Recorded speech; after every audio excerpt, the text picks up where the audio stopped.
that's fine for his generation, but for our generation, like the millennials and the Gen Zs, they're not getting the benefit of the inflation from 1970 to now, where they were just printing like crazy, and it was actually going to help The people who own millennials are real estate. the first generation. Obviously, I'm just speaking from a bell curve here. So there's rules. There's extreme left. There's extreme right. I'm just talking about the bell curve, the medium norm in the middle. Millennials are the first generation to not acquire their own assets because they can't. Yeah, I saw a stat recently somebody had posted on Twitter. It was that when you compare the millennials at our age to the boomers at our age, there's a difference of like 5x the amount of wealth that the boomers controlled at our age as millennials. Yes, Like we yes, millennials own something like 2.5 to 3% of the world's wealth. And yes. at our age, the boomers controlled like must have been like 15% or something like that. So yeah, it's just But here's the another power mind difference. fuck. Millennials will be also the first generation if you take this linear line of thinking that their parents are leaving them their assets. So let's say whether it's primarily a house, some type of residency, so condo house. It might be some government bonds they had from the early 60s and 70s they still have, but more or less assets in general. So let's use that linear line of thinking. Their parents, which are roughly in that age category right now of, maybe 70, 80 years old, right? They're leaving all these assets to the millennials. It's going to be one of the greatest wealth transfers of a generation. However, there is an elephant in the room that a lot of people don't talk about. If you look at the cost of living, you look at property tax levels, and you look at the roughly declining salaries that people have been getting for the last 10 years, a lot of these millennials that do inherit their family assets will not have the necessary cash flow to even maintain these assets. Yeah.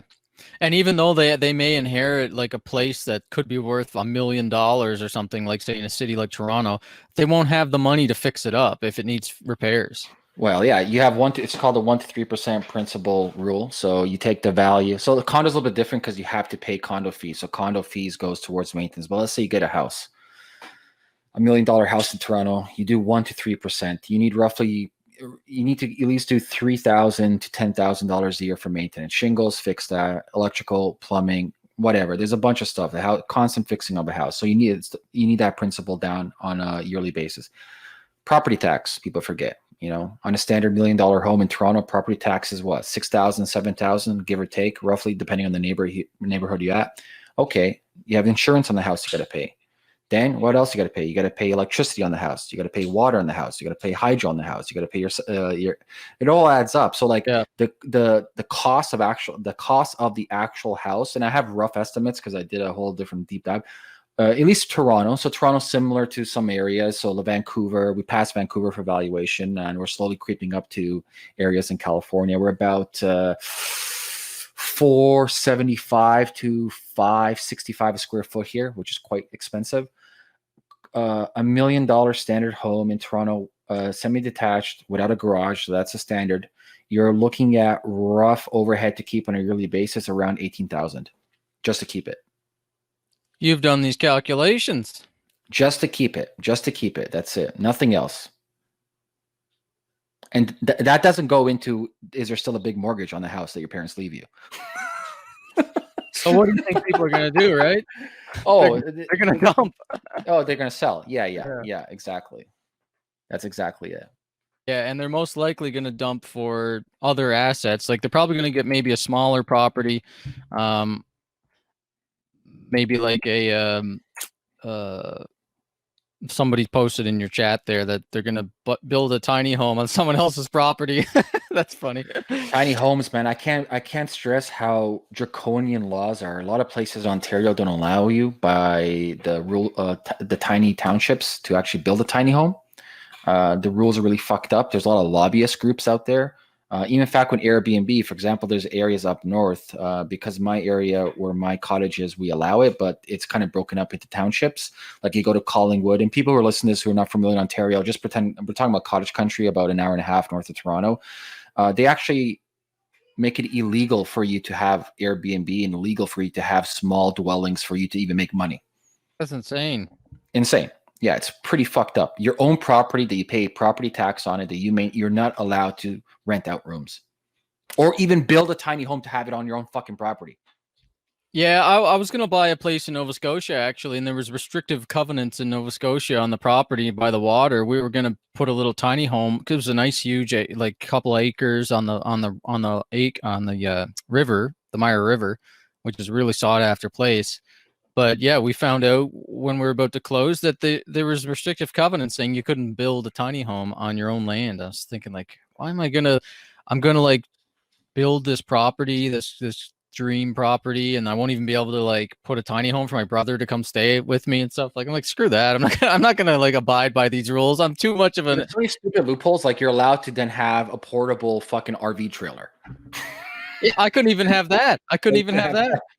They were like so restrictive, and I was like, I'm gonna get myself in shit here because I'm such an anti-authoritarian person. Like I'm like, I don't want to bend down to anybody's authority or whatever. So I'm like, I'm gonna put my house on there and get in trouble. So I'm just gonna disconnect from it.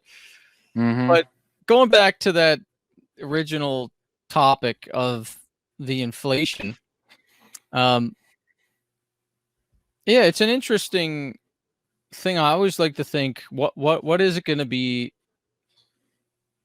What is it going to be like in the next 10 years? Because they've been printing so much. Like the last 10 years, I've been learning about money and the value of money and fiat money and how fractional reserve banking works and the money multiplier and all these complicated quant math things that are basically building up giant bubbles in the economy and causing the house of cards to grow taller and taller and less stable. One thing that has continually happened is printing money. And I'm surprised, even as a Bitcoiner, I'm surprised at how much money has been printed relative to GDP and relative to the previous debt size.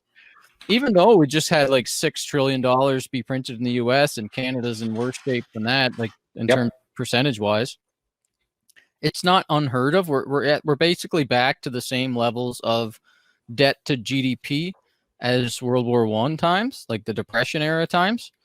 Yep. Well, look, here's the numbers. The United States printed more money in June, this June, than in the first 2 centuries after its founding.